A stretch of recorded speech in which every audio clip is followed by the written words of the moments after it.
अब निभाउनै पर्यो नि फेरि काट्नु मिल्दैन फेरि म्याजिकल त होइन म्याजिकल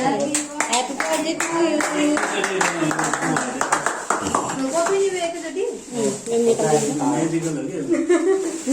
म्याजिक क्यान्डल त निप्दैन